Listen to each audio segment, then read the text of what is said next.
habla de el interés que tenemos todos y todas en conocer, en saber, en analizar, el dialogar esta realidad tan dolorosa que ahora se está mostrando y que se está poniendo en el foco, aunque ya es una realidad que viene arrastrándose de mucho tiempo y que tristemente ahora con este hecho tan lamentable podamos voltear de esta manera como México a ver esta terrible realidad. Pues bueno, el tema que hoy nos convoca para la reflexión y análisis es el caso de Teuchitlán, que puso nuevamente la crisis de desaparición que tenemos en el país en el centro de discusión. Cabe señalar que este no es un caso aislado, sino que representa un punto en el circuito de desaparecedor, como lo señala Alejandra Guillén, académica del ITESO, para la reclusión de cuerpos que se requieren para mantener el negocio del crimen organizado y todo lo que esto se deriva. El caso de Teuchitlán representa la concreción de todas las complejas condiciones para que esta situación se presente. Se requiere revisar lo que está al fondo de este horror, una estructura altamente violenta en donde la dignidad humana queda totalmente desdibujada en función de los intereses económicos. Para hablar del tema tenemos aquí a nuestros compañeros y a nuestra compañera que han estado acompañando y estudiando la desaparición de personas desde hace tiempo y que se han vuelto referentes a nivel regional. Cada quien lo abordará desde diferentes perspectivas para que podamos tener una visión más amplia del caso Teuchitlán y del fenómeno de la desaparición de personas. La dinámica será la siguiente. Cada uno de nuestros participantes, de nuestra participante, tendrá 15 minutos para su exposición y les pido al público que por favor puedan anotar ahí sus preguntas para que no se les olvide y que al final podamos establecer un diálogo con quienes aquí nos acompañan. Y para iniciar esto, empezaremos con el doctor Fabricio Lorusso, quien es doctor en estudios latinoamericanos por la Universidad Nacional Autónoma de México, es miembro del Sistema Nacional de Investigadores, nivel 1, académico de tiempo completo del Departamento de Ciencias Sociales y Humanidades de esta universidad, coordinador del Cuerpo Académico en Desigualdad Social, es parte de la Plataforma por la Paz y la Justicia en Guanajuato y acompañante solidario de familiares de personas desaparecidas. Él nos va a presentar un contexto general y un resumen de los hechos y comentarios sobre los debates que se han suscitado en el caso Teuchitlán. Fabricio, tienes 15 minutos y comenzamos. Gracias.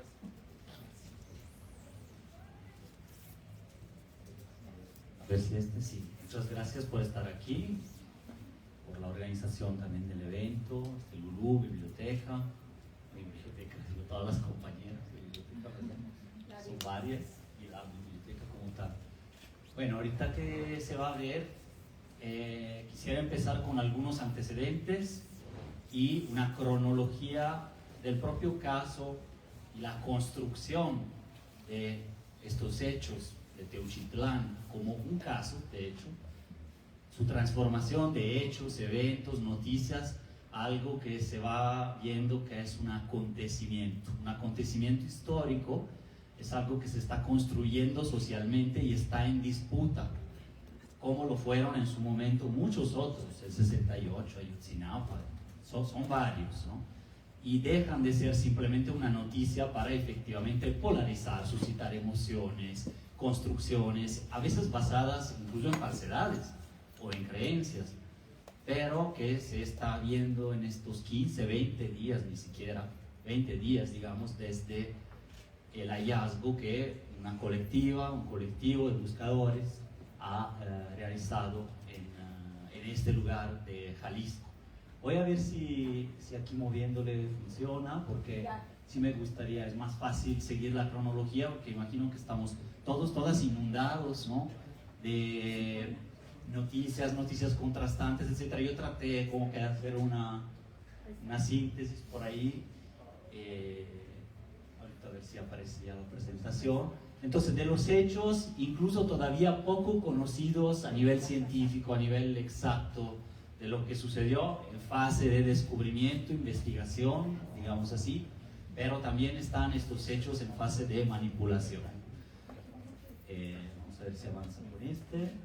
Bueno, un primer hecho es que probablemente sin esta foto del fotógrafo Ulises Ruiz, con los zapatos en fila, no habríamos, a ver la siguiente, entonces así en este bloque, no habríamos podido conocer de esta forma y a nivel internacional el hecho que, lamentablemente hay que decirlo, es bastante común en muchos territorios mexicanos, o sea, el descubrimiento de un sitio en donde esconden personas, grupos criminales, grupos armados, en donde entrenan personas, en donde existe la tortura, en donde contra su voluntad o con su voluntad son secuestradas o son mantenidas ahí personas y eventualmente asesinadas y ocultadas, a lo mejor en los alrededor o en el mismo lugar, ¿no? La siguiente, por favor. Bueno, esto solo es la cortina de humo y el desorden que nos está invadiendo. Es bastante natural que suceda, pero se exacerba con ciertos hechos que se van transformando en un debate a veces enrarecido, en un debate público altamente partidizado, no solo politizado, que eso en sí estaría bien, o sea, que esté en la agenda pública está bien, pero pues aquí solo es una muestra de muchas voces discordantes basadas, cada una en algún pequeño hecho, en algún fragmento de una historia en construcción, pero que nos confunden, ¿no? La siguiente, por favor, también es parecida, entonces solamente es para mostrar la multiplicidad de visiones, voces sobre, ahora sí, un acontecimiento en construcción, y vamos a ver una cronología más escueta quizás, pero de los hechos. ¿Hay antecedentes?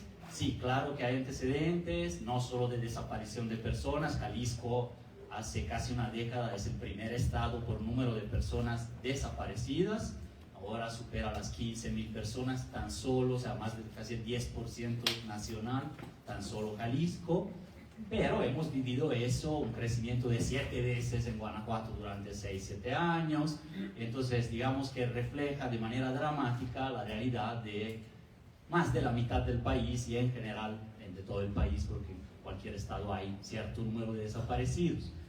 Antecedentes todavía, ahora sí, de este lugar, ¿no? Está a 1 hora de Guadalajara, rumbo al Pacífico, por así decirlo, a Vallarta, y que es parte, como decía Lulú, de un circuito de sitios en donde grupos criminales, como sucede también en otros estados, Guanajuato, Tamaulipas, Coahuila y más, tienen lugares justamente tolerados muchas veces por las autoridades o en acuerdo con algún tipo de autoridad, que funcionan como casas de reclutamiento, les llaman de seguridad, de secuestro. A veces en las ciudades les dicen casa de pánico porque es un lugar donde pueden estar, digamos, consumiendo, o casa de seguridad porque ahí hay gente secuestrada, y acá en cambio son zonas rurales con este tipo de entrenamientos, por ejemplo, de grupos armados, pero también secuestro de personas, y transitan de un lugar a otro. Hay familiares de desaparecidos en León y en toda la parte fronteriza y todo Guanajuato que están muy sensibles con esto, justamente porque muchos de sus familiares han desaparecido en otro estado y los buscan, por ejemplo, sobre todo en Jalisco, ¿no? Hay un caso en especial, por ejemplo, de un chavo adolescente, ¿no? De 16 años que desaparece la primera vez, lo encuentran en las calles de Guadalajara, ya prácticamente semi-inconsciente, explotado por el grupo criminal. 2 meses después de la desaparición y después de 2 años vuelve a ser desaparecido, y ahora ya no se encuentra y está definitivamente, digamos así, ausente, desaparecido, ¿no? Pero se sospecha justo de esta zona fronteriza con Jalisco que hay esa situación. Lo mismo en la Sierra de Lobos, hay testimonios, cuando menos, de lugares que pudieran ser parecidos a campos de entrenamiento y así, ¿no? Entonces, Hay un primer operativo en septiembre del 24, justo en ese rancho de Teuchitlán, en donde detienen incluso 10 personas y encuentran una persona muerta.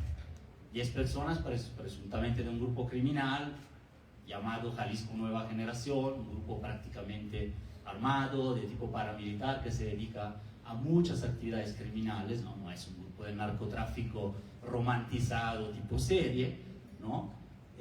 Sino que se dedica justamente a diferentes actividades económicas, en que explota recursos, incluyendo las mujeres, o sea, vistas como recurso, así, y los hombres como fuerza de trabajo, fuerza de sicariato, ¿no? Y así. El primer operativo ahí terminó, ahí dejaron el rancho, como varios que han descubierto, por ejemplo, preguntándole a la GN cuántos han encontrado en Guanajuato, pues te dicen 2 en Salvatierra en 2022, por ejemplo, en las afueras. O sea, existen, 1 en Yuriria en enero del 25, el campo de supuestamente adiestramiento. Cerca de esos campos a veces han encontrado seres humanos, ¿no? Sepultados, restos humanos. No necesariamente es lo mismo, sucede, pero pues hay que verlo, ¿no? Entonces, la siguiente, por favor. ¿Qué ha sucedido? La primera pregunta es, bueno, de acá a cuando ahorita vuelven a entrar, de hecho en enero otro colectivo había entrado otra vez en ese rancho. Esos escenarios también existen aquí, las brigadas de búsqueda independientes, las autoridades a veces los catean varias veces y van encontrando más cosas, ¿no? Entonces es bastante o relativamente común que las buscadoras vayan 2, 3 veces al mismo lugar, y que el lugar a veces cambie o sea reutilizado en algún momento por otro grupo criminal o alguna banda local o alguna policía local, ¿no? O sea, es bastante, lo estoy tratando, no lo estoy normalizando como que bueno que es, pero sí estoy diciendo que es algo hasta acá todavía común. Hubo 2 búsquedas ahí, la segunda, el 5 de marzo, van con prensa, van con periodista también, fotoperiodista, empiezan a trabajar 2 horas y media en vivo, transmitiendo en vivo, para dar cuenta de una realidad que ya nos muestra efectivamente, además de haber encontrado posibles restos humanos, confirmados de alguna manera por la Fiscalía General de la República, entonces sí hubo restos humanos, no se sabe de cuántas personas, ¿no? Pero sí fragmentos, sí. Pero encontraron muchas prendas, mucha ropa, y eso es muy, efectivamente, claro que nos impresiona y nos recuerda los peores momentos de la historia, ni tan lejos del propio México, de América Latina o de Europa, por ejemplo, ¿no? Entonces, bueno, la siguiente, por favor. Entonces empieza el descubrimiento a los 4 o 5 días. Al inicio solo lo veían, digamos así, pocas personas, quizás algunos grupos de Facebook, las mamás buscadoras en todos lados rebotando, oye, ¿qué prendas encontraron? Déjenme ver, déjenme ver.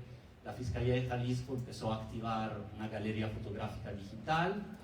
Después empezaron las comunicaciones, ahora sí al quinto, sexto día, de ahí por ahí del 11 de marzo, ya oficiales, Presidencia, Fiscalía General. El caso es digamos, de competencia hasta ayer prácticamente de la Fiscalía de Jalisco, que es estatal. Aún así, fuerzas federales entraron ahí, pudieron haber dado parte en ese entonces, en septiembre, a la misma Fiscalía General, pero a sabiendas de eso no ha pasado ahí nada, o más bien no sabemos qué sucedió en esos meses en ese lugar, si hubo más personas, no es posible, y así. Entonces, frente a ya sea ataques y descalificaciones por un lado contra el gobierno federal o bien contra el gobierno estatal, bueno, de Alfaro, el anterior o el actual, o bien que quieren, digamos así, dramatizar y aumentar la realidad, o bien reducir el impacto, en fin, ahí son las narrativas, ahorita vamos a ver un poco más. Hay de ambos lados, podríamos decir, oposición, oficialismo, pero también medios, sobre todo medios de comunicación, más que el puro medio político en sí, como amplificadores de una voz u otra, de las buscadoras, etcétera, o de la política, pues está esa invitación, ¿no? Vamos a la siguiente, por favor. Entonces, bueno, el 15 de marzo, atención, aquí también hubo bastante manipulación. ¿Quién organiza eso? Son algunos colectivos de búsqueda, sinceramente motivados por saber qué había ahí, qué ha pasado, también impactados por las noticias y lo que sucedió ahí en ese caso, pero también acostumbradas de alguna manera a esas situaciones. También se quiere visibilizar nuevamente una problemática que no había salido ya a la luz pública del más alto nivel, ¿no? Desde presidencia, etcétera. Era un tema que había sido silenciado en estos primeros meses. Entonces, bueno, sale las familias, y fue organizado también por Huellas de la Memoria, que es un colectivo, también estuvieron aquí en la Ibero presentando los zapatos, la exposición, que ha invitado a no partidizar la protesta ese día, porque sí se presentaron personajes parlamentarios, exconsejeros, etcétera, digamos así, particularmente aguerridos, tratando de encauzar, agarrar la causa de alguna manera, a ver, sin el pasado haber estado como interesados en el tema. Pero colectivos de Guanajuato se unen, hubo protesta, bueno, más que una protesta fue también una visibilización, la lectura de comunicados, mucha gente se solidarizó en al menos 7 u 8 ciudades, ¿no? Si no me equivoco. La siguiente, por favor. Siguiente también, esto es León, la plaza principal. Siguiente. Bueno, venimos ya prácticamente a los últimos 10 días, última semana. Se lanza un comunicado de los colectivos, responde también la presidenta, el gobierno, con una serie de propuestas, que la discusión se puede hacer aparte, algunas repetidas del pasado, otras con un espíritu de implementar cosas que están y otras novedosas, ¿no? Pero pues, el balance es complicado, es muy técnico también. Pero bueno, por lo menos el tema sí salió ahora como que a la arena pública de una manera más propositiva, aún sin establecer un diálogo con los movimientos que hay en el país, pero con algunas propuestas puestas ahí a discusión de reformas legales y reformas del sistema penal, etcétera, y de las bases de datos, ¿no? La siguiente, por favor. Aquí se da una primera rueda de prensa del fiscal general Gertz Manero, en donde casi todo lo atribuye a la Fiscalía de Jalisco, que todavía tenía el caso en sus manos. Efectivamente muestra las fallas muchísimas de la Fiscalía. A su vez invita de alguna manera, hoy dijo que no, pero en realidad todos entendieron que en esa conferencia invitó al día siguiente a buscadoras, periodistas, a visitar el rancho, cometiendo a su vez una falla, es decir, la misma falla que acusaba a la Fiscalía de Jalisco, o sea, haber menospreciado el sitio, no haberlo trabajado bien, etc. Pero bueno, la mayoría de las pruebas habían sido retiradas, ese punto fue muy criticado en sí, porque bueno, no se entendió bien cuál era la finalidad de mostrar ahí que no había nada o había mucho. Claro, las pruebas que había, que eran muchas, incluyendo los restos humanos, evidente que iban a ser ya retiradas, ¿no? Sería una invasión justo de una escena de crimen. De hecho, en parte ya lo fue, pero bueno, digamos que habían ya retirado el coche. Entonces, la siguiente, por favor. Esto fue esa visita ya prácticamente hace poco, el 20 de marzo. La siguiente. Se precisan este lunes por parte de Ernestina Godoy, consejera jurídica de la presidencia, se precisa más, se aterrizan, de hecho ya las cambiaron respecto de la semana pasada, sí recibieron creo que algunas modificaciones se hicieron y hoy se presentó ese día otra versión de las propuestas, un poco más afinada, pero al mismo tiempo otro golpe, por así decirlo. Harfush declara que sí detuvieron a 4 personas que se encargan del reclutamiento criminal. Bueno, hay muchísimas más en realidad, ¿no? Pero para él, ese cártel o ese grupo criminal de Jalisco, y así, como que se van sucediendo una serie de declaraciones como de impacto también para ver que es que hay un efectismo, que hay también pero una acción de alguna manera, ¿no? Es una guerra de narrativas, ¿no? Estamos haciendo de todos modos bien, la culpa fue del Estado de Jalisco y no del Estado como tal, a lo mejor. Pero bueno, Gertz achaca a Fiscalía de Jalisco, el caso Teuchitlán ya lo tomó. La siguiente, por favor, porque ahí casi acabamos. Bueno, esto es igual a la primera, porque cerrando, ¿qué es? para, en mi opinión, pasar la palabra a los compañeros, lo relevante.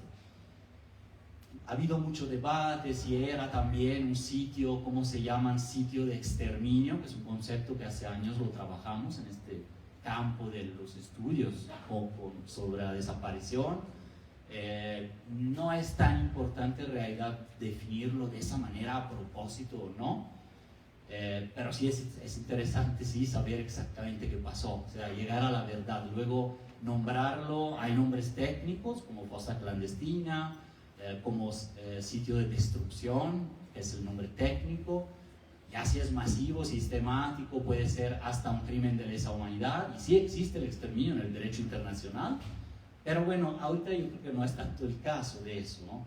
Saber qué violaciones a derechos humanos hubo, quién las permitió, o sea, quién autoriza crimen en Jalisco, en Teochitlán, en la región, en los corredores que llevan a Guanajuato, etc. Es decir, ese concepto del crimen autorizado, ¿por qué autoridades? ¿Y por qué grupos armados poderosos? ¿Y por qué grupos empresariales colaboradores de esa organización? Esas se llaman las redes macrocriminales, o redes mafiosas, ¿no? O sea, sector económico, empresa, parte de la política, no estoy hablando de todo el Estado, pero sí, una parte, y una parte del grupo criminal como tal, ¿no? Entonces, bueno, lo dejaría así. Última, es solo relacionarlo a la violencia estructural y a la precarización de la vida. O sea, lo relevante de ahí es que la mayoría de la gente que está ahí, de un lado o de otro, en donde estén voluntarios o no, soldados o víctimas, en realidad son en buena parte víctimas de alguna manera de un sistema totalmente excluyente, ¿no? Violencias estructurales, desigualdad, pobreza y una serie de violencias cometidas en comunidades, etcétera, que pueden llevar, no necesariamente, ¿no? En la mayoría de los casos no, pero pueden llevar a esto, ¿no? Gracias.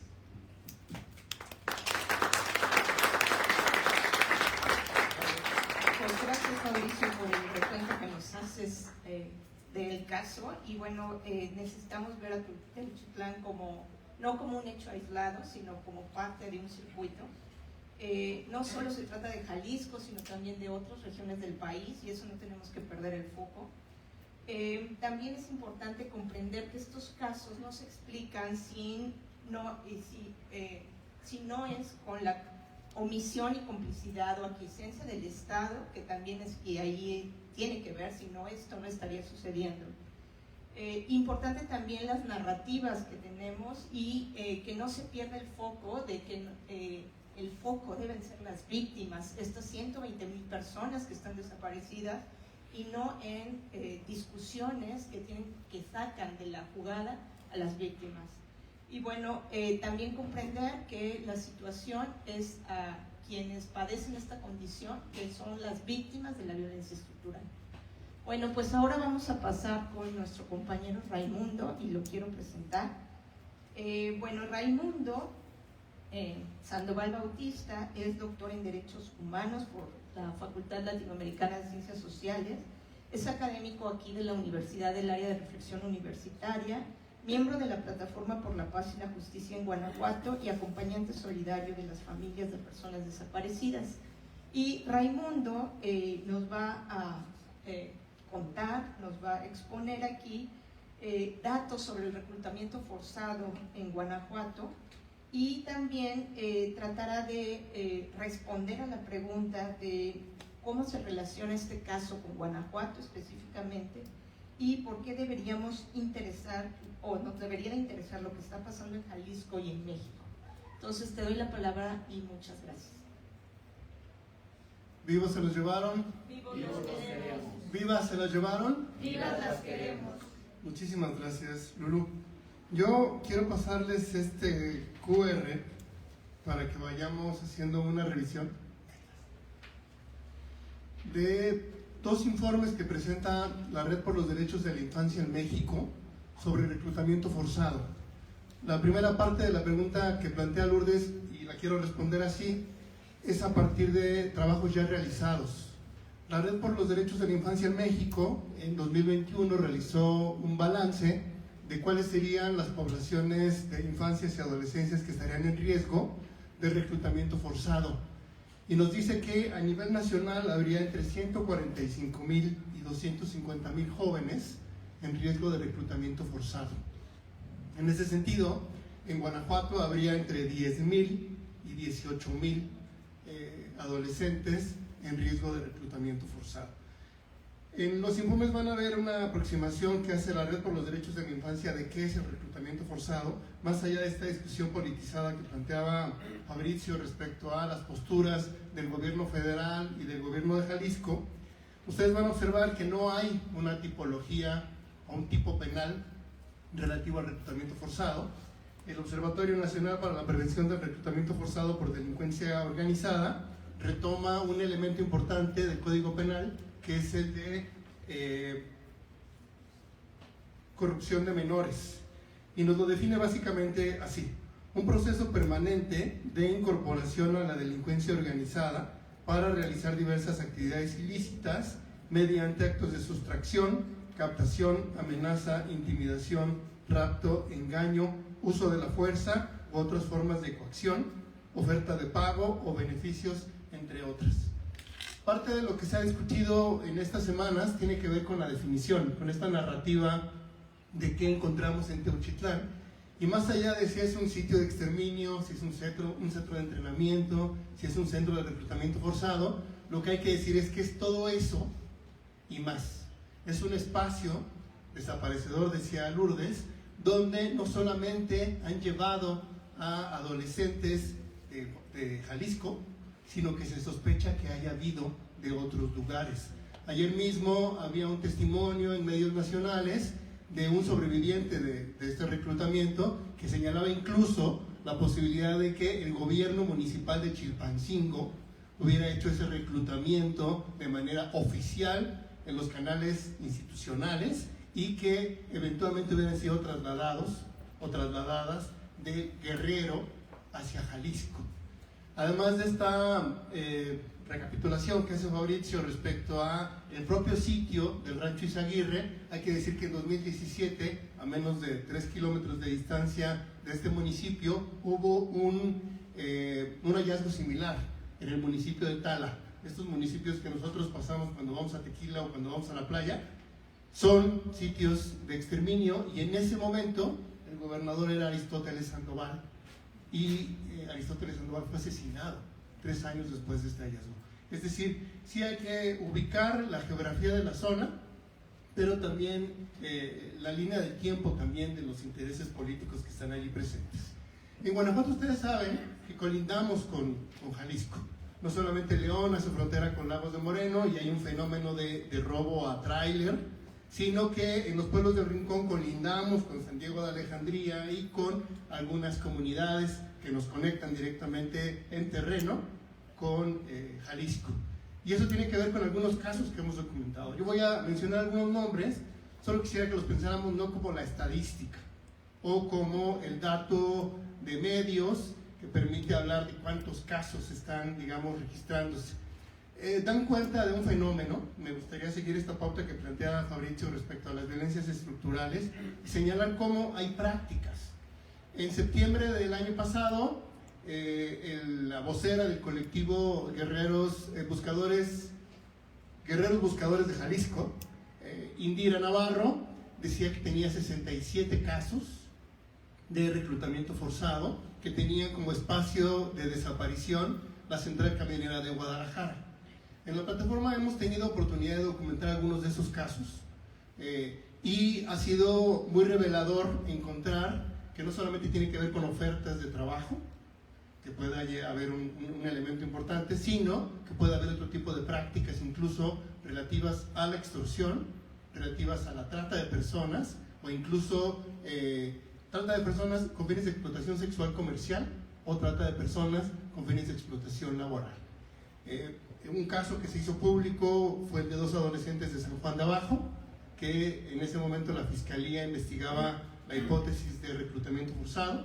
El colectivo Salamanca Unidos Buscando Desaparecidos Guanajuato busca a Cristian Uriel Miranda López, desaparecido en 2014, y cuya familia señala que el último punto de ubicación fue el Rancho Izaguirre. Eso quiere decir que hace 11 años había un rastro de una persona desaparecida en Guanajuato que eventualmente hubiera sido localizada o hubiera tenido algún punto de encuentro en el Rancho Izaguirre, para que ubiquemos, como decía, no solamente de septiembre del año pasado, sino que vayamos todavía hacia atrás.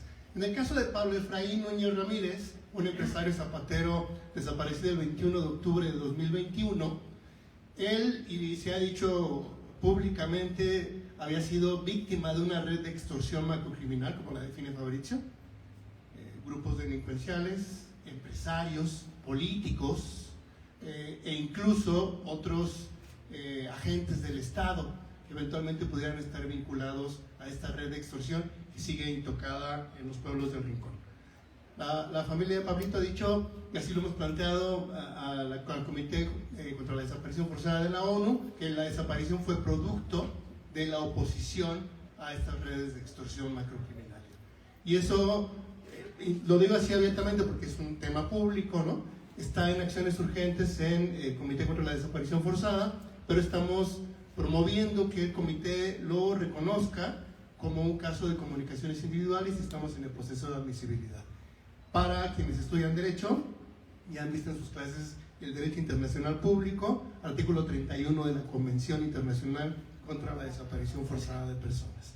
En ese sentido, vale la pena pensar Guanajuato y Jalisco como este mismo circuito desaparecedor. No solamente los casos aislados, donde pudiera eventualmente documentarse reclutamiento forzado, sino el impacto que tiene Jalisco en la región occidente, pero además en la desaparición de personas que estamos ubicando acá en Guanajuato y que continuamente estamos trabajando en el acompañamiento a las familias. Hay que decir que en 2021, después de que el Comité contra la Desaparición Forzada vino a México, la Comisión Nacional de Búsqueda presentó un balance de los sitios de hallazgo en Jalisco, específicamente respecto a las fosas clandestinas, y vale la pena mencionar no solamente Teuchitlán o Tala, sino Tlajomulco de Zúñiga, que encabezaba la lista en 2021 con 296 cuerpos exhumados. Chequen más allá de la definición y la narrativa politizada el nivel de gravedad que tiene este hallazgo. Seguido de El Salto, otro municipio en Jalisco, con 212 cuerpos exhumados hasta 2021, Zapopan con 206 y San Pedro Tlaquepaque con 99. Esto quiere decir que para 2021, 1 de cada 4 cuerpos recuperados en fosas clandestinas, según los datos de la Comisión Nacional de Búsqueda, correspondían a Jalisco. Es decir, 25% de los casos o de los cuerpos exhumados en fosas clandestinas a nivel nacional eran exhumados en Jalisco. Es decir, veamos no solamente a Jalisco como este epicentro de la desaparición en la región y la frontera que hace con Guanajuato le da una especial importancia para observar estos patrones, sino el nivel de gravedad que tienen los hallazgos en las fosas clandestinas y cómo poder hacer este ejercicio de documentación y de fortalecimiento. Ahora quisiera responder, si me permiten, la pregunta de qué hacemos frente a este panorama, ¿no? Como comunidad universitaria, como docentes, como estudiantes de una comunidad activa. Lo primero es informarse.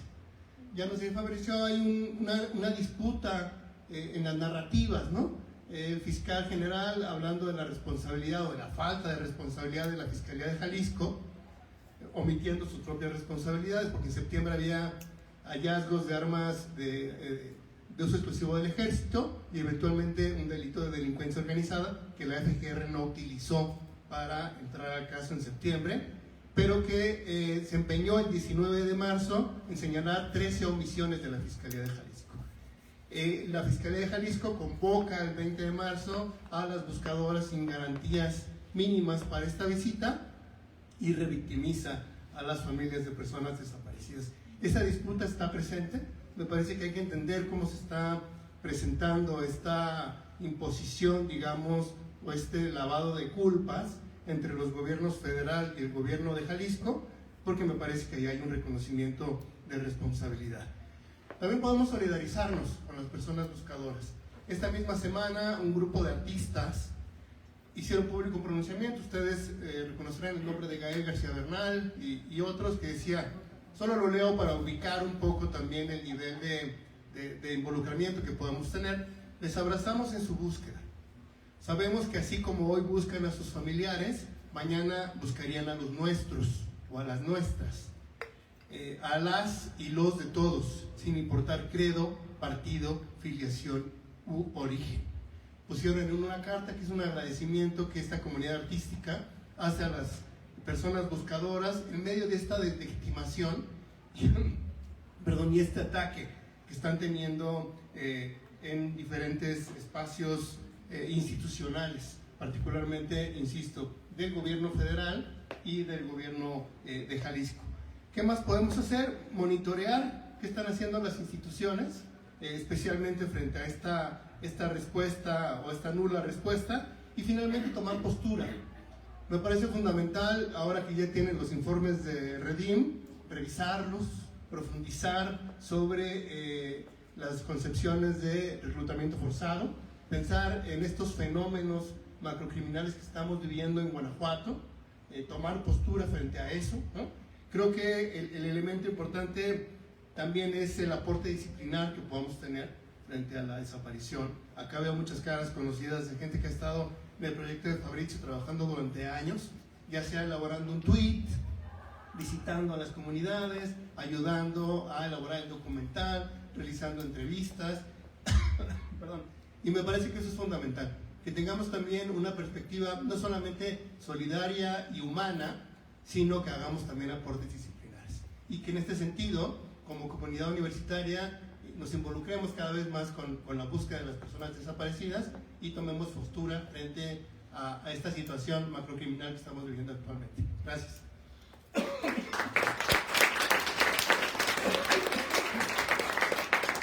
Muchísimas gracias, Ray, y creo que es un valioso aporte lo que nos haces. Bueno, en el sentido de los números que nos das, de verdad muestras la gravedad del asunto, lo que dices de Redim, y pensando que estos grupos son devoradores de cuerpos tal cual, que necesitan para integrar a sus filas, porque igual como los integran, los desechan, ¿no? Entonces seguirán en esta lógica si no se pone un límite por parte del Estado, ¿no? Y con lo que nos compartes vemos también nuevamente esa omisión y complicidad inclusive del Estado en que esto siga sucediendo. Y bueno, finalmente la responsabilidad que tenemos como mexicanos, como miembros de la comunidad universitaria y como profesionistas, con qué hacer con esta situación, ¿no? Creo que en este momento no se vale nada más venir a escuchar una conferencia, sino a partir de esto, ¿qué voy a hacer con esa realidad? ¿Qué responsabilidad tengo con esto, ¿no? Y bueno, y justo yo creo que este es un momento apropiado para pensar comunitariamente qué podemos hacer desde aquí. Y bueno, ya no quiero quitar más tiempo y ahora voy a presentar a Sandra. Ella, a ver, déjenme sacar mis notas. Bueno, Sandra Estrada Maldonado es doctora en Psicología Social por la Universidad Autónoma Metropolitana, especialista en memorias colectivas, derechos humanos y resistencias, fundadora de la colectiva Bordemos Memoria, con la que acompaña mediante el bordado a colectivas de buscadoras en el estado de Guanajuato. El tema que ella va a compartirnos acá es las buscadoras como sujetas políticas y la importancia del cuidado ético frente al dolor. Muchísimas gracias, Sandra, y te paso el micrófono. Muchas gracias. Bueno, pues también agradezco a quienes se involucraron en la organización y a todos ustedes que están aquí con todo y el calor y la incomodidad que pueda haber tal vez. Pues bueno, quería compartirles, como ya dijo Lulú, esto de las buscadoras y pensarlas como sujetas políticas. Yo quiero contarles que mucho de lo que voy a compartir hoy tiene que ver con la investigación para mi tesis de doctorado que hice del 2020 al 2024 y que esa cercanía hacia buscadoras de Guanajuato es en realidad el origen de las reflexiones que hoy pueda traer por acá, ¿no? Entonces, bueno, cuando escuchamos el término buscadora, que ahora ya incluso en el contexto mexicano ni siquiera es necesario decir buscadoras de personas desaparecidas, porque ya buscadoras es una nomenclatura, digamos, que tiene sentido, ¿no? Pues les invito a pensarla como una categoría política, y esto me lo estoy robando en la conferencia que dio en la mañana la doctora Paloma Sierra, que está acá, para pensar no solamente estas categorías en términos de lo identitario, sino de lo político, ¿no? Y entonces, ¿a qué me refiero con esto? Una buscadora no solamente es una mujer que tiene una persona desaparecida. Una buscadora también ahora significa un proceso de organización colectiva, porque la mayoría buscan en colectivo, y ese es un dato muy importante. También es importante reconocer que empezaron casi todas, bueno, muchas de ellas empezaron buscando solas, pero que después se organizan con otras, y que eso les implica tomar una posición frente al Estado, que casi siempre es una posición contestataria, frente al Estado en términos no solamente del Estado de Guanajuato como entidad federativa, sino frente al Estado en su nivel municipal, federal, etcétera, ¿no? Entonces, eso, ponerse de frente hacia el Estado, significa una posición y una construcción política, ¿no? Creo que para esto es importante también ubicar y reconocer la genealogía que en nuestro país existe respecto a las buscadoras. Me voy a referir siempre en femenino, porque no solo porque la mayoría son mujeres, sino también porque me parece que, además de que sean mujeres, han impuesto una forma de trabajo que tiene que ver con esta política en femenino, como han dicho algunas autoras como Raquel Gutiérrez. Entonces yo decía lo de la genealogía, ¿no?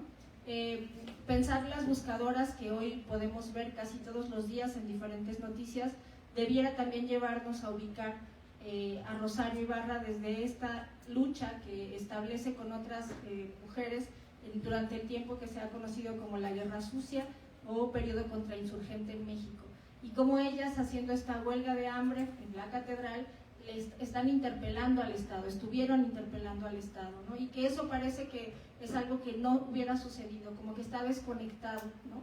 Pero creo que es importante como lanzar ese hilo histórico y reconocer esa genealogía que les toca a ellas y que toca también a las madres que se organizaron en Ciudad Juárez frente a los feminicidios. Porque todas esas madres, antes de que recibieran la noticia de que sus hijas estaban muertas, que habían sido asesinadas, buscaban a una hija desaparecida. Y ahí hay también germen de organización política, ahí hay también formas de plantarse, de posicionarse frente a una obligación del Estado, que no es solamente responderle sobre las investigaciones, sino que también significaba prevenir que no hubiera más homicidios de mujeres, más feminicidios, y que el Estado mexicano no hizo, ¿no? Entonces, además de eso, voy a señalar como un tercer elemento el 2014, por supuesto, y la forma en la que Ayotzinapa simbra la realidad nacional, y cómo es este hecho, la desaparición de los 43 normalistas, el que va a hacer que emerjan muchos otros colectivos, ¿no? No porque en ese momento se desataran solo las desapariciones, sino creo que es muy importante pensar a Ayotzinapa en términos del derecho de buscar, de cómo eso fue introyectado, decimos en psicología, ¿no? Cómo fue apropiado por las familias, de decir, no solo te voy a exigir que encuentres a mi hijo, que estaba vivo y que vivo se lo llevaron, sino que también yo lo voy a buscar, y me voy a juntar con otras y los voy a buscar. Y eso es algo que hoy creo que las familias lo han ido ganando frente a la sociedad mexicana y sobre todo frente al Estado. Y eso es una de las cosas que creo que en este hecho de Teuchitlán justamente no está siendo reconocido por el Estado. El derecho que tienen las madres buscadoras de estar allí, de observar, pero también de que les expliquen los procedimientos de investigación si los hay, que les expliquen los procedimientos forenses, ¿no? Y que eso no está sucediendo. Entonces, fíjense, yo les comento que en 2014 pasó lo de Ayotzinapa, más de 10 años después, me parece que las buscadoras frente a la sociedad han logrado ese posicionamiento político que el Estado no les reconoce. Es decir, frente al Estado no. El Estado las sigue ninguneando, el Estado las sigue despreciando, el Estado las sigue convocando a un lugar en el que no solamente ya no hay evidencias, que al final de cuentas realmente eso creo que es lo de menos si les hubieran dicho, pero aquí están las fotos, están haciendo este procedimiento, cosa que no sucedió, ¿no? Simplemente no había nada. Y esa es una acción de mucho desprecio que me parece que da cuenta de este no reconocimiento del Estado de las buscadoras como sujetas políticas. Cuando digo que son sujetas políticas, les invito también a pensar qué significa buscar. Y buscar no es solamente la búsqueda con la aspiración de encontrar, evidentemente eso es en primera instancia, pero también significa, por ejemplo, tomar esto que les decía de la posición política, también significa organizarse con otras, también significa aprender sobre procesos administrativos para hacer la búsqueda en vida, también significa aprender sobre cuestiones forenses para poder hacer la búsqueda en campo, y todo eso, además de involucrarse en la comprensión de la desaparición de personas como una realidad que va más allá de su caso personal. Una de las cosas que vemos en las buscadoras en México, que también estuvo y está en las madres organizadas en Colombia, es esta acción de decir, busco a mi hijo, pero los busco a todos. Y ahí está la politización del sujeto, ¿no? O sea, no es solamente estoy aquí por mi dolor, sino estoy también por esto como una realidad que no debería pasarle a nadie. Y entonces, por ejemplo, les quiero compartir que algunas buscadoras de Irapuato, además de sus labores de búsqueda cotidiana, también van a los anexos a hablar con las personas que están siendo ahí, bueno, en el mejor de los casos, rehabilitándose. La verdad, los anexos sería otro tema, pero van ahí con las personas para decir sobre cómo es vivir con un familiar desaparecido. Y esto lo consideran una acción preventiva, ¿no? ¿Por qué una hermana que tiene a su hermano desaparecido, además de todo el agobio de buscar, va a un anexo? Porque está convencida de que la desaparición es una problemática que trasciende su caso personal, ¿no? Y entonces, insisto que las buscadoras son sujetas políticas. Hay algunas autoras que se acercaron sobre todo a las organizaciones de mujeres como las Madres de Plaza de Mayo en los 80, 90. Bueno, las autoras escribieron esto ya cerca de los 2000, pero que decían que eran organizaciones familistas. Esto quiere decir que veían a estas mujeres como, bueno, ellas están exigiendo, pero porque el que está desaparecido es su esposo, porque el que realmente fue preso político es su hermano, y ellas pues porque como son sus hermanas, son sus hijas, entonces lo que las moviliza es ese vínculo afectivo, ¿no? Quiero decirles que lo que yo he podido ver, y mi postura es, no solo mía, pues es de otras académicas en México, es que esto no es así, que en realidad las buscadoras en México son, como digo, este sujeto político, y no están solo buscando por el dolor y por estas, o sea, eso no quita el dolor, no quiero, de ninguna manera quiero decir que no esté el dolor, pero es mucho más allá que el vínculo afectivo o que el parentesco por sí mismo, ¿no?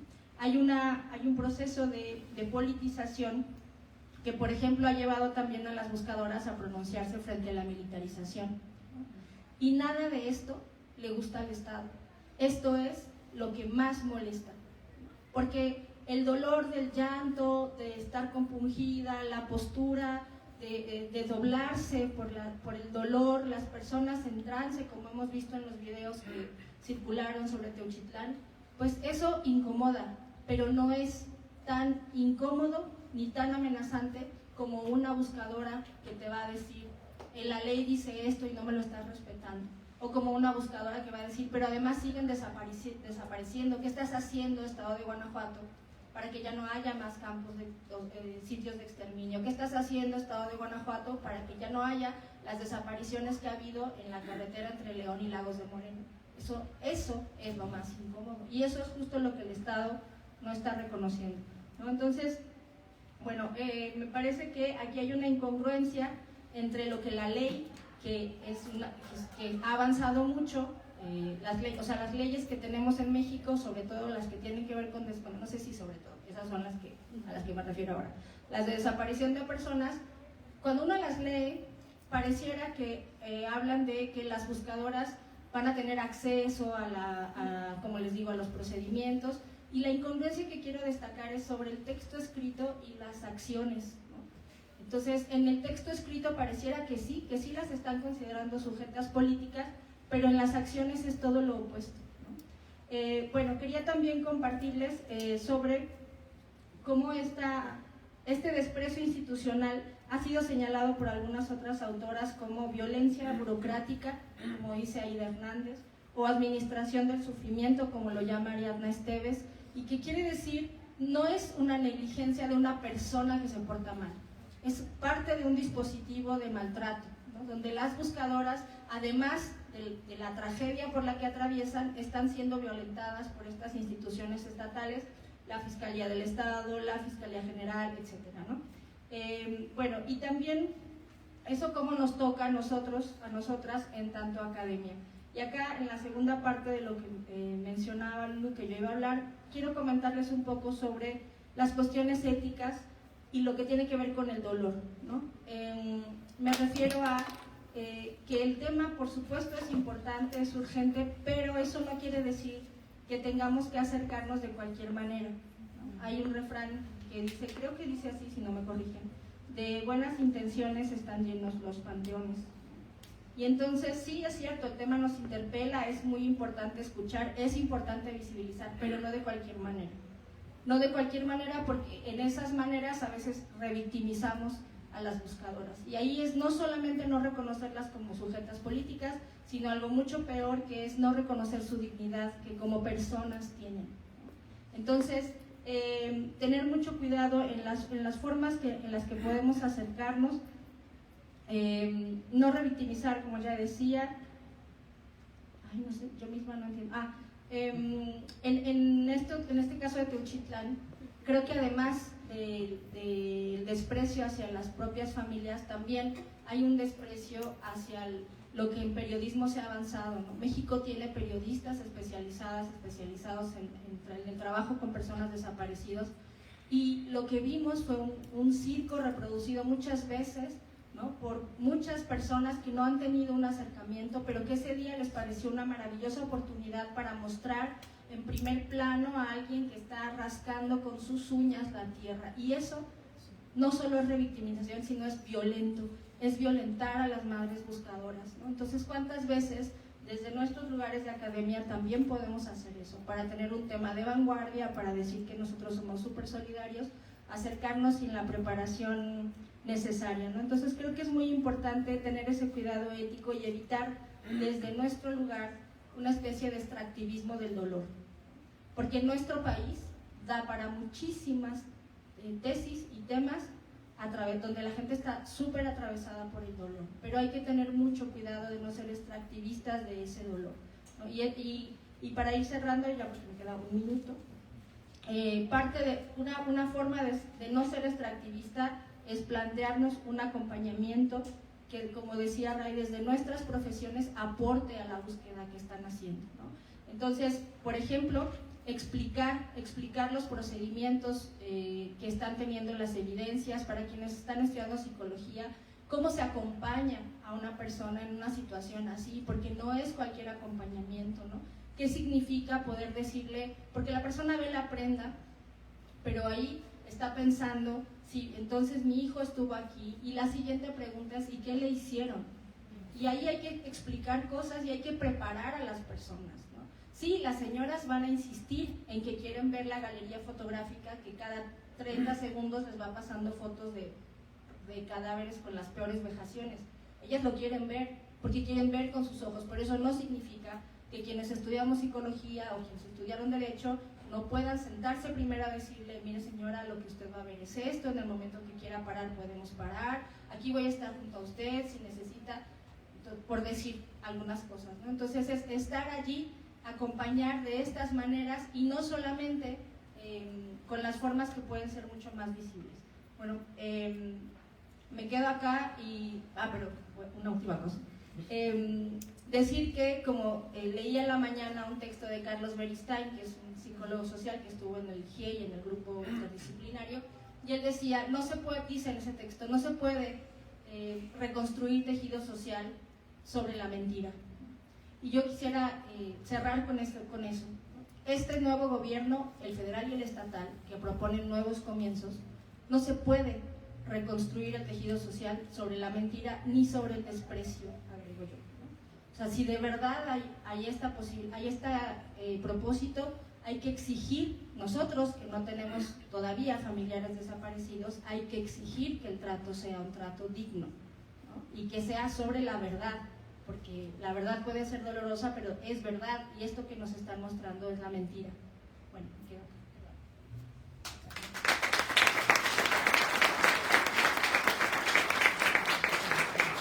Muchísimas gracias por lo que nos compartes, Sandra. Esto de las buscadoras no solo como un concepto identitario, sino también político.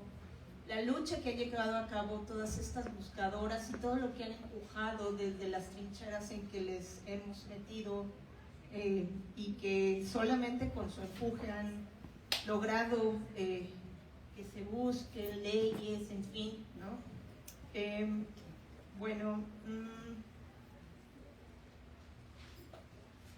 Y bueno, también otra de las cosas que rescato entre mucho de lo que dijiste, que la búsqueda va mucho más allá del dolor, de no encontrar a su ser querido, ¿no? Sino que se empieza a convertir en otras cosas. También la incapacidad del Estado de no reconocerlas como sujetas políticas por la incomodidad que causa, ¿no? Esta situación. Y bueno, la frase que comentas al final de que no se puede reconstruir el tejido social desde esta perspectiva, ¿no? Bueno, muchísimas gracias y ahora le voy a dar la palabra a Pedro, lo voy a presentar.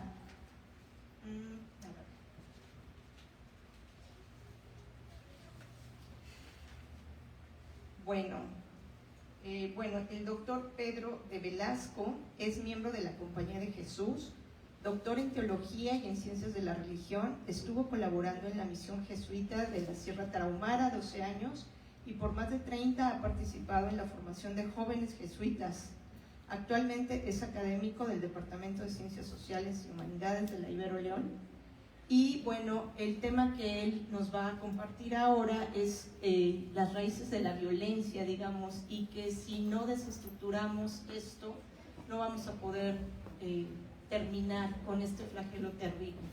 Entonces te voy a dar la palabra, Pedro, y muchísimas gracias por estar acá. Bueno, pues muchas gracias por la invitación, por la asistencia, porque efectivamente muestra el interés que como comunidad universitaria y como jóvenes, que es una mayoría, vamos teniendo por estos temas que no son fáciles, no son agradables, pero que sí son urgentes y que además en ellos se está jugando nuestra humanidad. Bueno, empiezo de alguna manera con que caigamos en la cuenta que las desapariciones son una de las formas, podríamos decir, personales o individuales más terribles y permanentes de lo que puedan ser los males que nos aquejan por muchos motivos.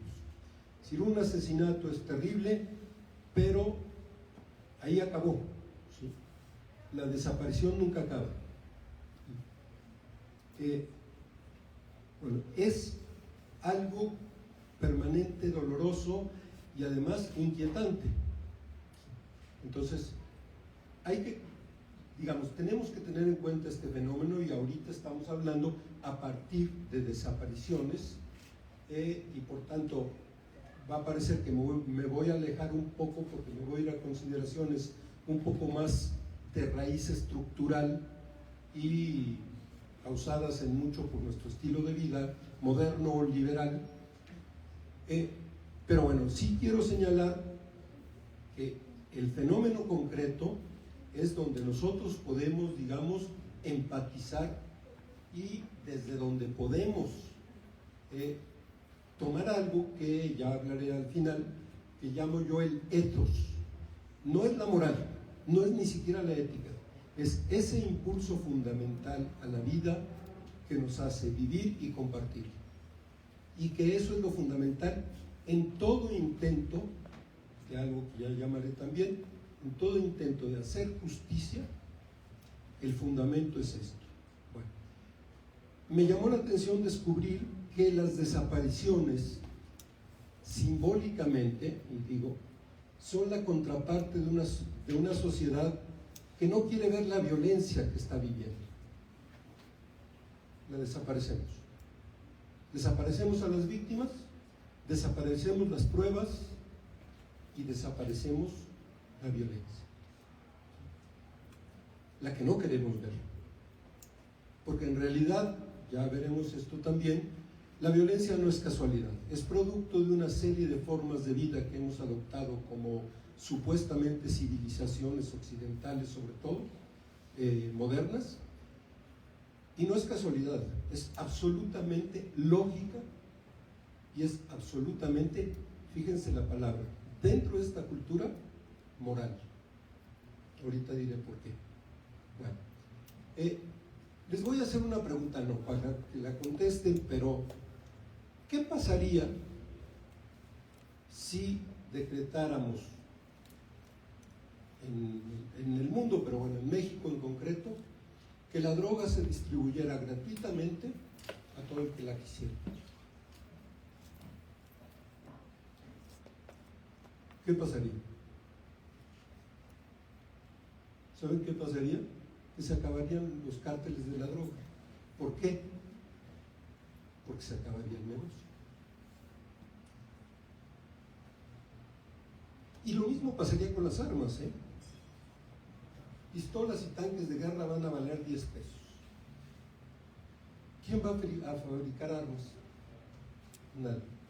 Evidentemente nadie, porque no es negocio.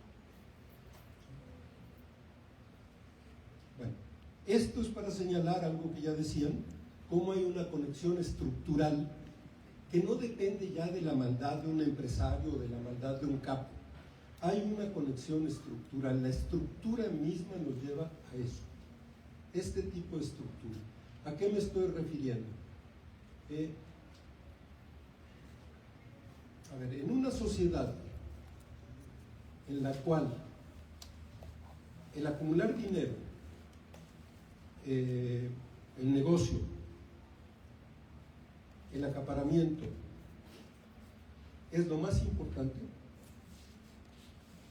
la violencia es lógica. La vida humana, si el dinero es lo primero, la vida humana es secundaria. Y se puede sacrificar al dinero. Es lo lógico. Y para una cultura que privilegia el dinero como su fin último, es moral matar para tener dinero. Porque el fin último justifica los medios anteriores. Si vivimos para el dinero, ya no vivimos para la vida. Y bueno, les podría contar algunas anécdotas. Por ahí un amigo mío de un banco grande de Estados Unidos, cuando hubo un intento del gobierno de manejar las cuentas y de quitar cuentas que no pagaban impuestos, etcétera, etcétera, me dijo: mira, tus paisanos de Chihuahua están aterrorizados, los empresarios. ¿Sabes cuáles son los únicos que no están aterrorizados? Los narcos. A esos les sale sobrando, no les va a hacer ningún daño. Bueno, entonces, una segunda consideración que considero, redundancia, importante, es cuando hablamos de hacer justicia, ¿de qué hablamos? Generalmente hablamos de que el Estado intervenga, de que reprima, de que castigue o incluso de que desaparezca. Porque para nosotros muchas veces, y eso viene desde los griegos, justicia es venganza. El nombre de dike, justicia en griego, también implicaba venganza, pero no era una venganza personal, era la venganza del cosmos, que cuando los seres humanos metíamos la pata y lo destruíamos, se regeneraba, se recomponía, y a veces los que la acababan pagando eran los mismos seres humanos que lo habían hecho. Pero se consideraba como algo terrible, automático, etcétera, etcétera. La venganza no le correspondía, la justicia no le correspondía a los seres humanos, sino a una instancia absoluta, superior. Eso lo tradujimos en las religiones a Dios. Entonces, desde la canción mexicana aquella de ya lo pagarás, Si en la tierra no hay justicia, en el cielo tú verás. Dios, que va a hacer justicia, ¿qué? Cobrando, incluso mandándonos al infierno a torturarnos.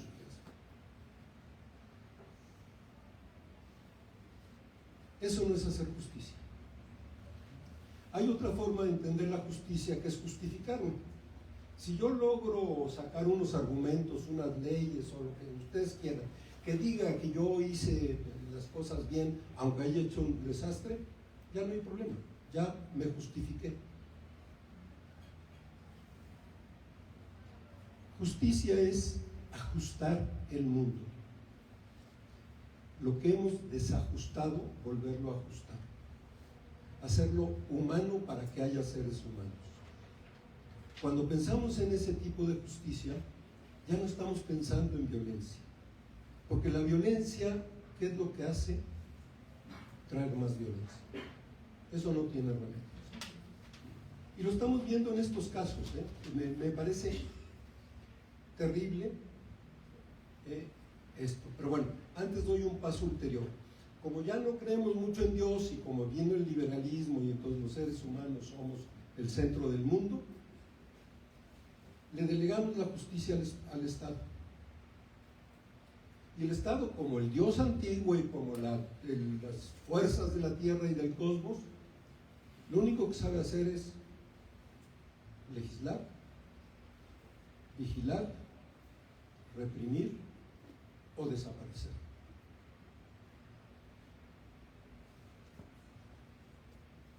El Estado no puede hacer más que ese tipo de supuestamente prevención de la violencia y en algunos casos evidentemente necesarios puede tratar de detenerla. Pero los responsables de la violencia somos nosotros. No, pues yo no he matado a nadie, ¿no? Creo que no. Y sin embargo, cuando participamos en un orden profundamente injusto y violentador, estamos promoviendo la violencia. Y hay muchas formas de hacerlo, La primera es aceptar que la violencia es la forma de resolver los conflictos. Sea puñetazos a la salida de la escuela, sea mandando tanques de guerra y misiles a Irán o de Irán a Rusia, o de Rusia o de Estados Unidos a Israel. En 3 años de guerra llevan más de 50,000 muertos en Palestina. Y eso está justificado ¿por qué? Por el orden mundial.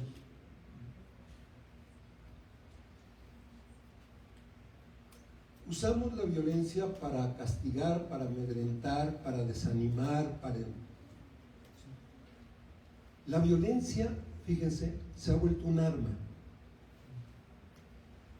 Hay negocios que requieren violencia, sí, y estos que hemos hablado. Pero ahora la violencia es un producto vendible. Y la tenemos de muchísimas formas. Con la violencia podemos justificar las barbaridades que como Estado estamos haciendo, atacando a nuestros denunciadores. Con la violencia vendemos más periódicos, desde luego. Vean ustedes las películas, hasta para niños, de robots, y los robots acaban matándose unos a otros, destruyéndose unos a otros. Son muy populares.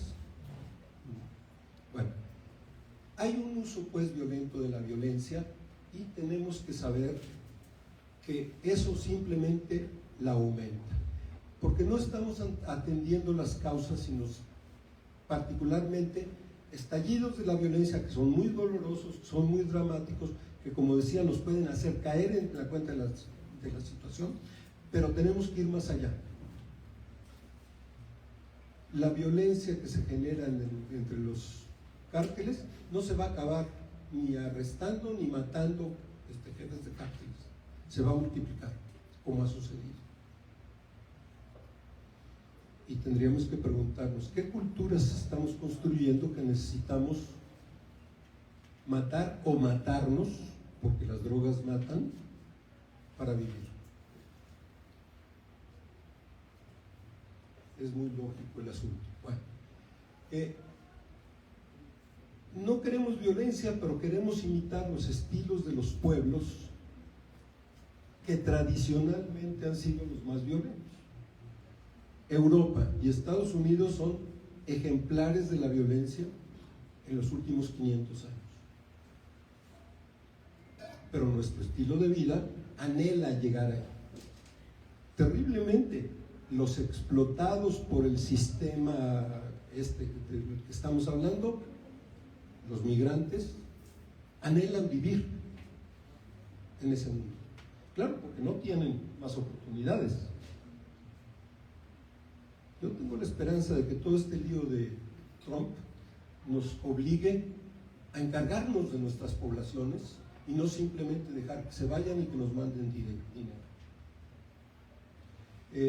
Los datos son muy injustos a veces, pero el 36% de la población de México vive en la pobreza. Si estamos hablando de 47 millones de personas que viven en la pobreza, y en la miseria viven 9 millones de personas en este país. Eso es violencia estructural definida literalmente.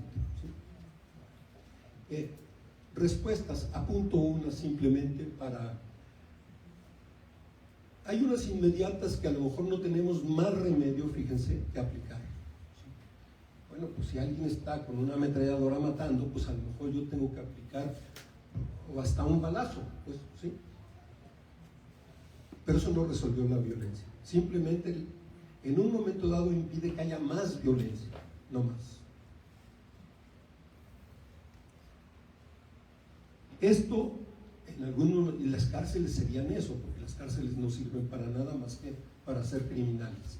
Pero en algún momento puede ser necesario eso, como la mamá que al chamaco emberrinchado le dice: te vas a tu cuarto y te encierras, punto, ya. Esa sería una cosa. Una segunda cosa sería algo que ya aparece aquí, apareció, me tomo 2 minutos, precisamente entre las madres buscadoras, la solidaridad. Más allá de lo político está lo social, lo comunitario, lo solidario. De ahí va a venir la presencia política. Es cierto, a mí alguna madre buscadora me ha dicho: mira, Pedro, mi hijo no ha aparecido, pero cuando aparece el de alguien más, es como si apareciera el mío. Eso es otra cosa, es decir, tenemos que ir haciendo una cultura del cuidado. Es la única forma de prevenir la violencia. Por ahí hay un autor latinoamericano que dice que tenemos que volver a la experiencia matriarcal que tuvimos en la infancia, porque esa es una experiencia de amor, de cuidado, y que las experiencias patriarcales son la causa de todo esto. Bueno, podemos decir que en buena parte sí, habría que matizar bastantes cosas, pero yo creo que no es nada más una cuestión psicológica, es una cuestión social.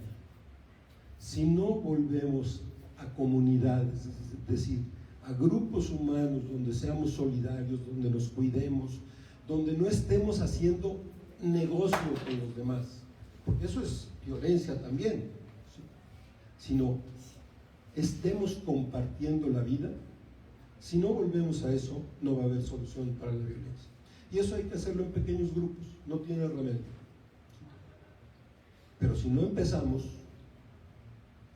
y bueno, se me olvidó otra forma terrible de violencia, que es la violencia ecológica. En Nuevo León hay entre 1.700 y 2.300 muertes al año por cuestiones ecológicas, por contaminación ambiental. Eso genera violencia, por supuesto que genera violencia. Como sociedades somos los únicos que podemos resolver poquito a poco y hacer la justicia. No la puede hacer el gobierno, no la pueden ser la tecnología, no la van a hacer los negocios y las grandes industrias. Solo si nos unimos en solidaridad, si creamos una sociedad donde realmente ese ethos es el amor a la vida y a la vida convivida, a la vida de todos, solo eso puede cambiar la destrucción que estamos haciendo de nuestras sociedades y de nuestro mundo. Gracias.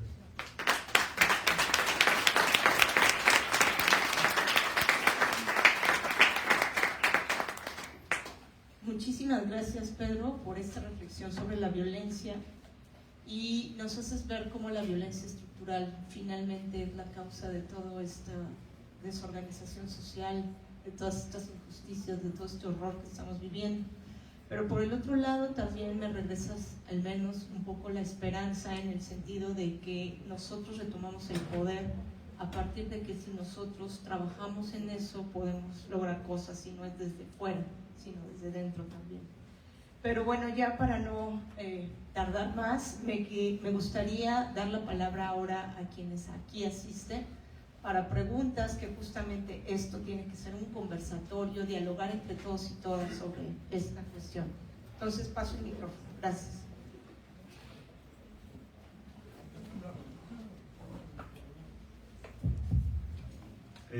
Hola, buenas tardes. Primero que nada agradecerles, creo que fue una conversación muy rica.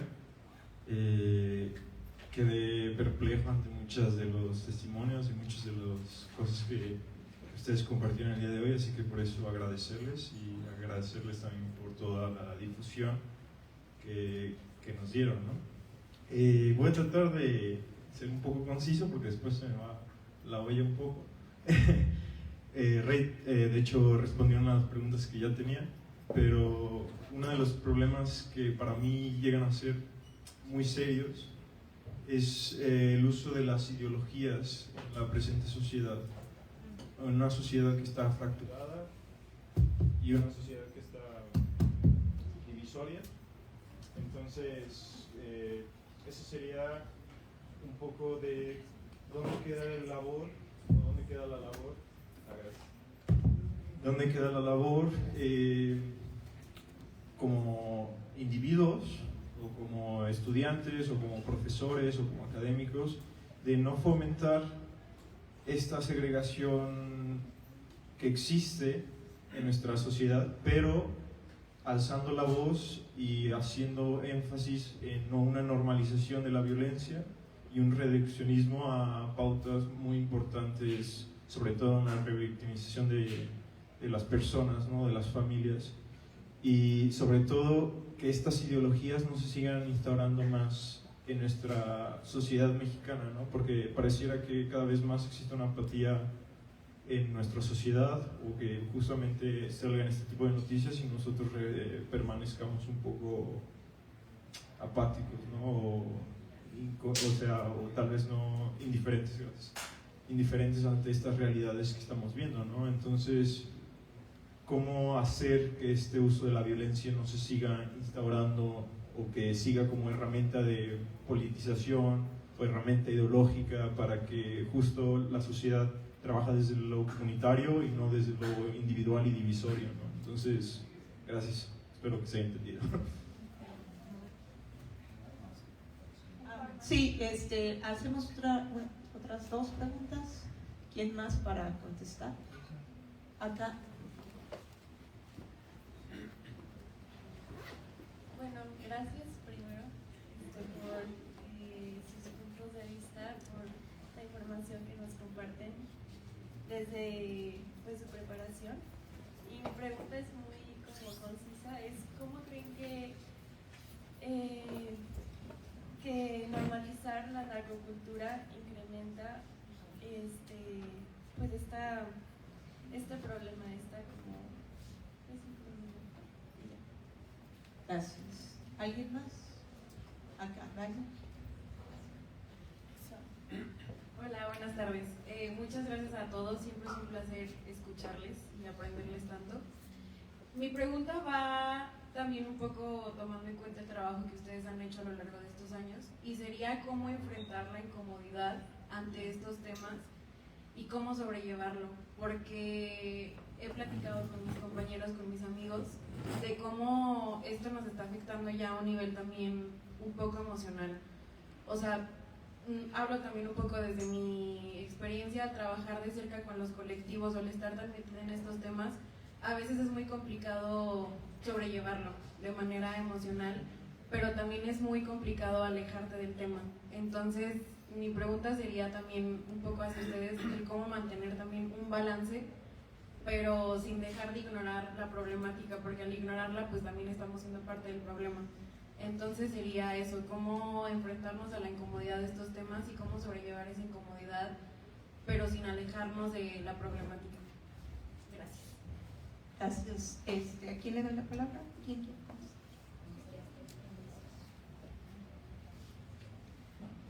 Bueno, pues a lo mejor mi respuesta no va a ser, bueno, definitivamente popular, no ni lo esperado, pero pues yo creo que está bien que haya ideología, ¿no? La cosa es revisar efectivamente cuál es el contenido de esa ideología. La ideología no es el uso partidario, la ideología, por lo menos como la estoy entendiendo para esta respuesta, es las convicciones que están detrás o que sostienen tus acciones, tus propuestas, ¿no? Y a veces es muy fácil ver lo ideológico cuando hay alguien que argumenta en un sentido contrario a lo que yo pienso y hay uno dice, está cargado de ideología. Pero yo también, si yo tengo una posición, también tengo mi ideología, ¿no?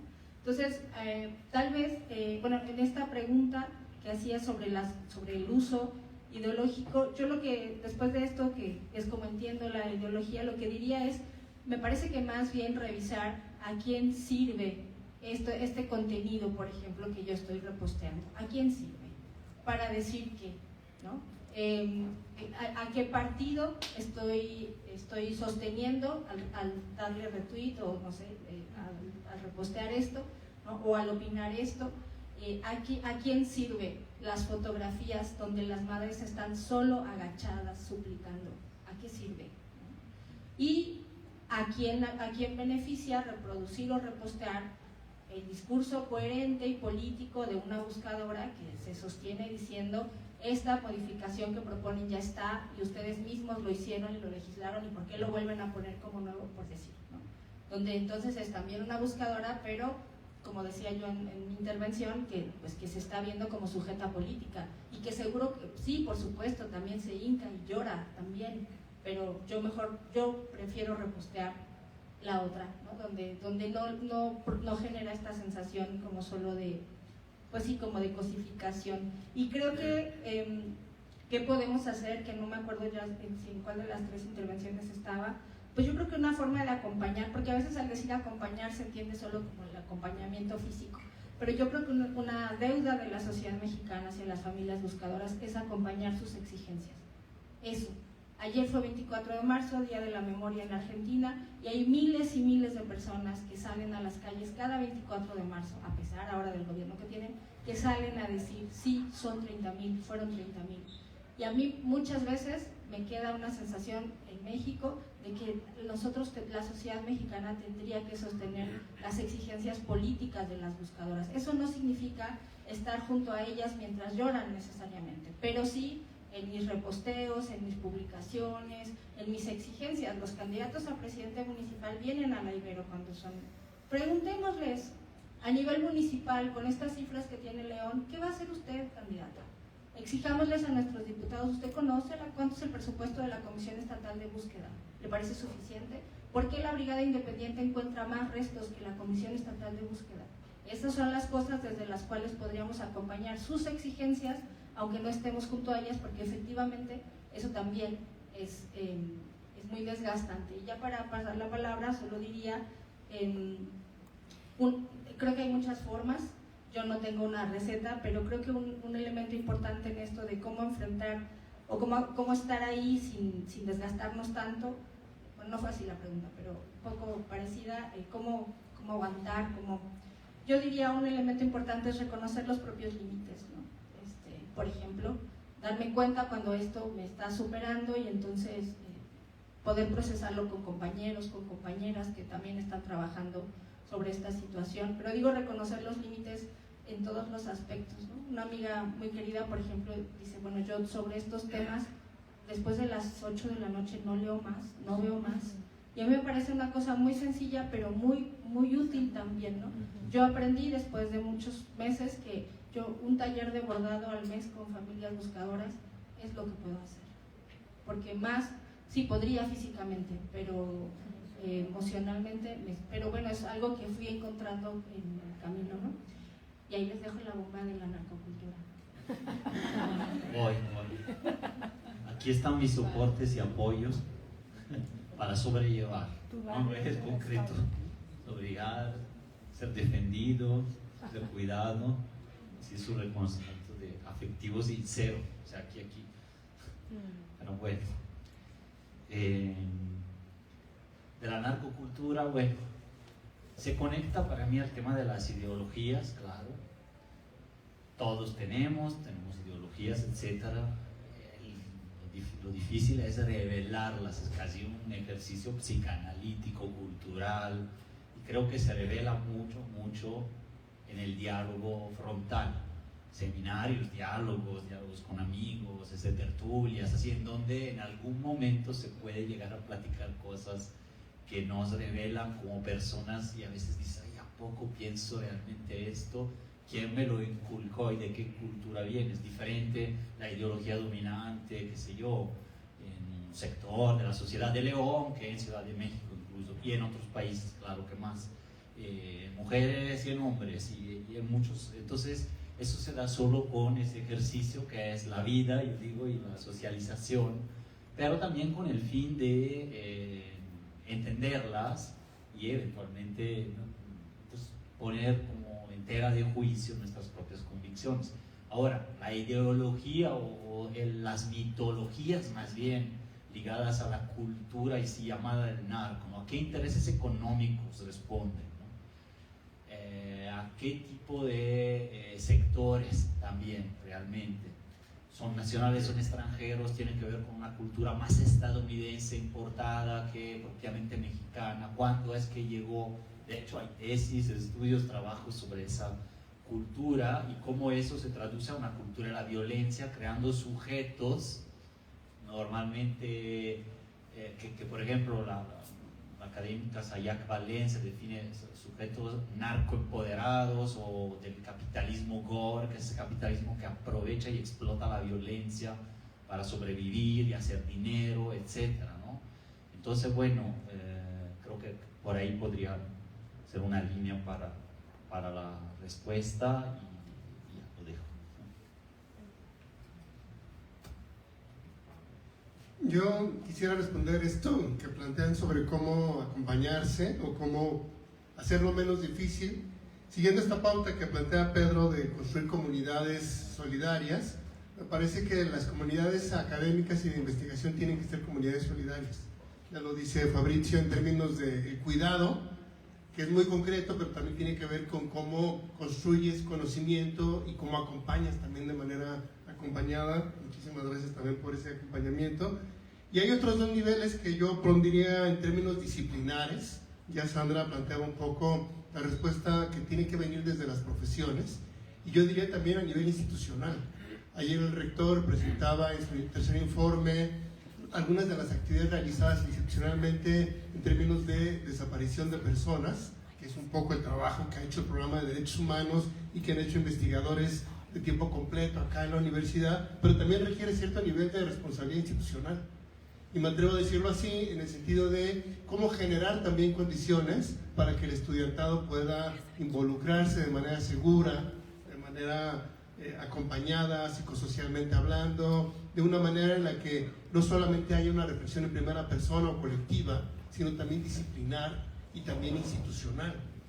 Y creo que este es el mejor espacio para decirlo, sobre todo en términos del planteamiento político que podemos hacer quienes acompañamos y quienes ya tenemos efectivamente cierto involucramiento también psicosocial al respecto, pero que también la pregunta de cómo se responde ante esta crisis estructural también la tienen que dar las instituciones, como un actor que no solamente toma postura decían en términos individuales, sino también en términos políticos. Ese planteamiento político que hace Sandra respecto a las buscadoras como sujeto político también deberían de involucrar a las instituciones de educación superior frente a la problemática de la violencia y frente a la construcción de alternativas, no solamente en términos de los casos específicos, sino en términos de estos fenómenos y estos patrones que hemos estado mencionando. Bueno, yo quisiera hacer dos anotaciones. Una, acompañarnos es la solución a poder enfrentar esto. No lo podemos enfrentar individualmente.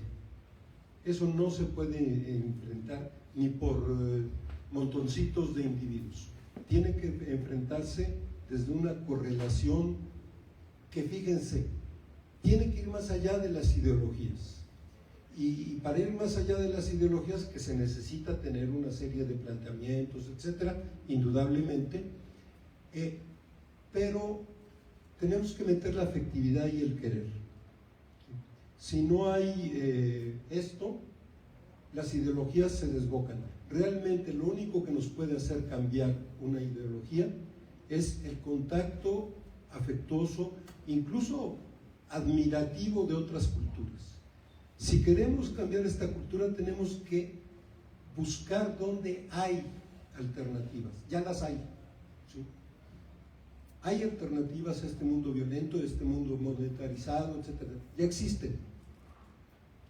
Y son esas las que nos pueden, no las podemos repetir, pero sí podemos inspirarnos en ellas, sí podemos admirarlas, quererlas y desde ahí modificar nuestras actitudes, nuestros puntos de vista, nuestra moral incluso. Sí. Creo que por ahí puede ir una respuesta a esto. La otra cosa es, caigamos en la cuenta de que el narco ya no es el narco. Los grupos delictivos ahorita son traficantes de blancas, son traficantes, lavadores de dinero, ya se multiplicó el alcance de la violencia delincuencial, ¿sí?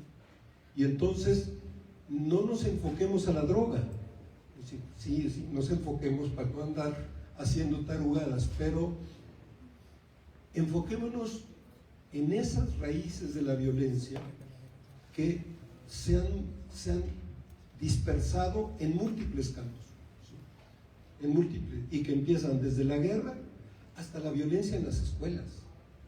Y no hablo de la violencia del bullying, sino hablo de estructuras escolares que hacen violencia o sobre los alumnos o sobre los maestros. Es mucho más complejo, ¿sí? Y tenemos que cambiar de mentalidad, como si cambiáramos de piel.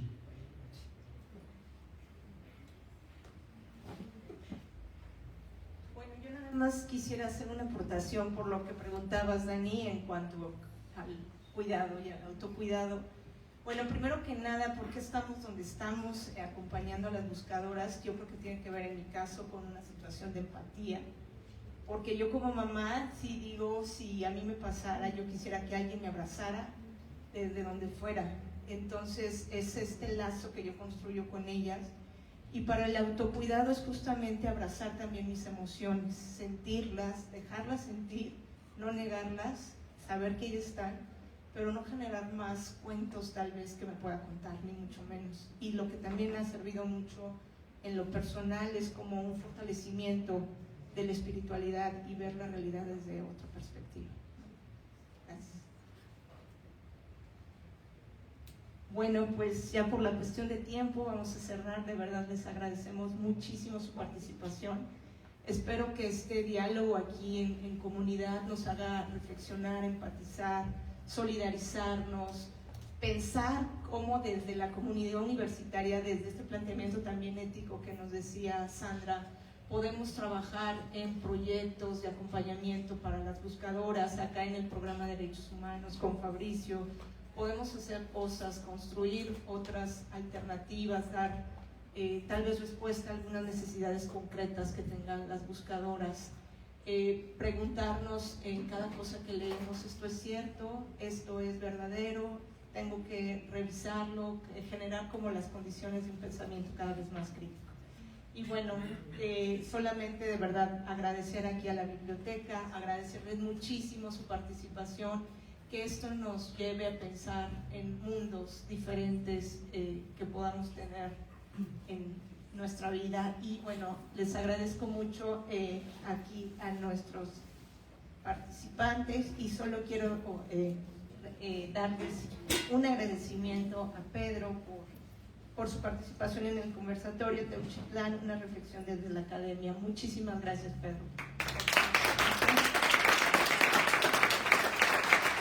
A Ray, muchísimas gracias también por su participación.